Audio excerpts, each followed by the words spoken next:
भजन कर अरे मन चितलाई भाई भजन कर मन चितलाई भाई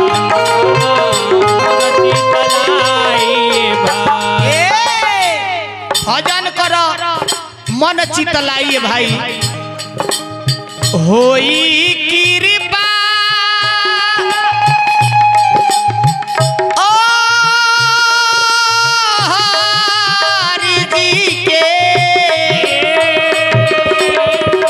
होई कृपा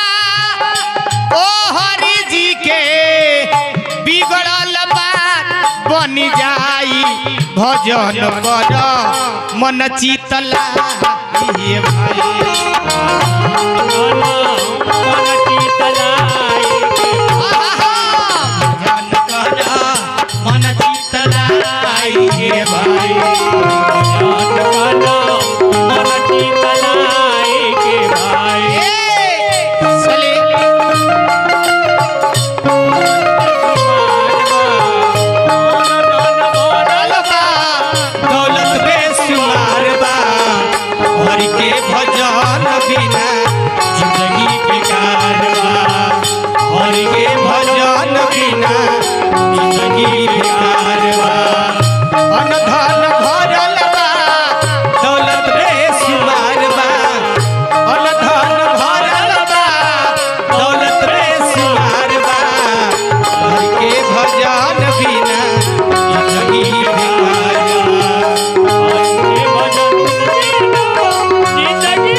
शिवम लाइव रिकॉर्डिंग स्टूडियो के माध्यम से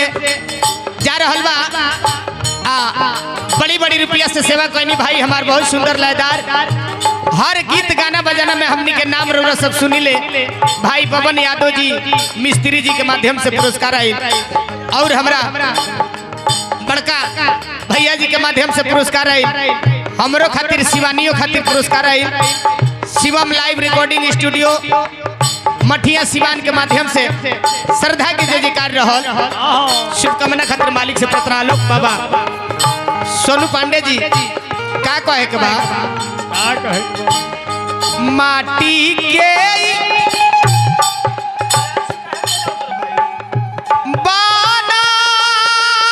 बनाला शरीरिया माटी के बनल शरीरिया माटी में मिल जाई भजन कर मन चितलाई भाई भजन कर मन चितलाई भाई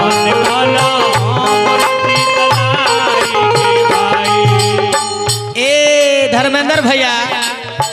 का कहले बनी भक्ति भजन में मन तो लागत बाना सब गजर बजर में हमनी गजराइल बानी सब बड़ा रे जतन से पवला मनुष्य के तनवा काहे करे लोग माना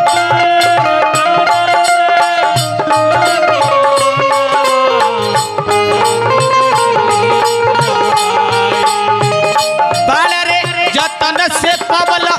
मनुष्य के तनवा काहे करे लोग मनवा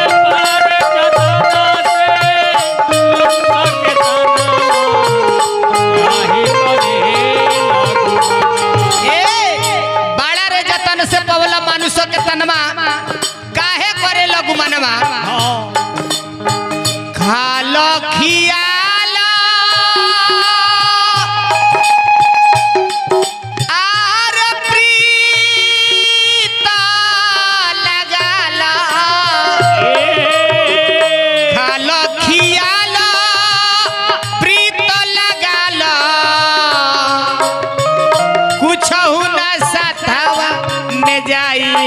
भजन कर मन चितलाई भाई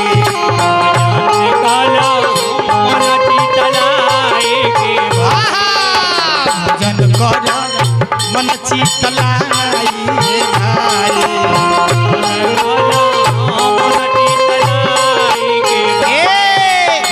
बाबा सोनू पांडे जी, मनोज भैया, धर्मेंद्र भैया, ए शिवानी, सिकंदर जब लड़ाई में विजेता भइले चाचा जी, सिकंदर जेकर नाम रहे लड़ाई में विजेता भइले, विजय प्राप्त कइले, पूरा आजा बाजा गाजा के साथ में नाचत कूदत जाता लोग हम विजयी घोषित भइल बनी। ओ सिकंदर के आगे एगो साधु बाबा के लगले नाचे गावे। सिकंदर कहले कि जीतल बनी से हमनी के खुशी हमनी के मनाओ तनी से, तू काहे नाचत रह? उ साधु बाबा सिकंदर के एगो सुई आ एगो धागा देहले, कहले कि जइह त ले ले जइह। सिकंदर कहले कि अरे ई महात्मा हुवन की इनकरा ई नइखे बुझाता रे कि वजह केहू कुछ लेके जाला। तब वो महात्मा कहले कि ये मूर्ख, तुम जो ये खुशी मना रहे हो, तुम्हें ये पता नहीं है कि तुम क्या लेकर के जाओगे। जो तुम विजय प्राप्त किए हो, तुम खुशी मना रहे हो, तुम लेकर क्या जाओगे कि तुम खुशी मना रहे हो। सिकंदर के माथा खुल गई। सिकंदर वही दिन घोषणा कैले कि जहिया हमार मृत्यु होई तहिया हमार दोनों हाथ निकाल दिहल जाई कि दुनिया के लोग देखी कि सिकंदर कुछ लेके नहीं कंगाल। भजन कर मन चितलाई भाई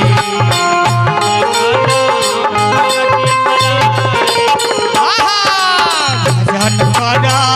मन चितलाई भाई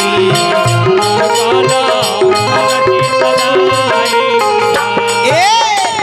होई कृपा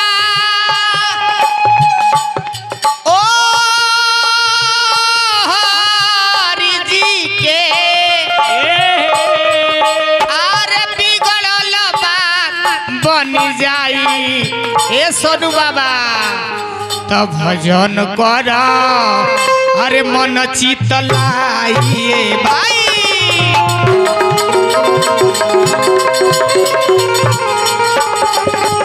भजन कर मन चितलाई भाई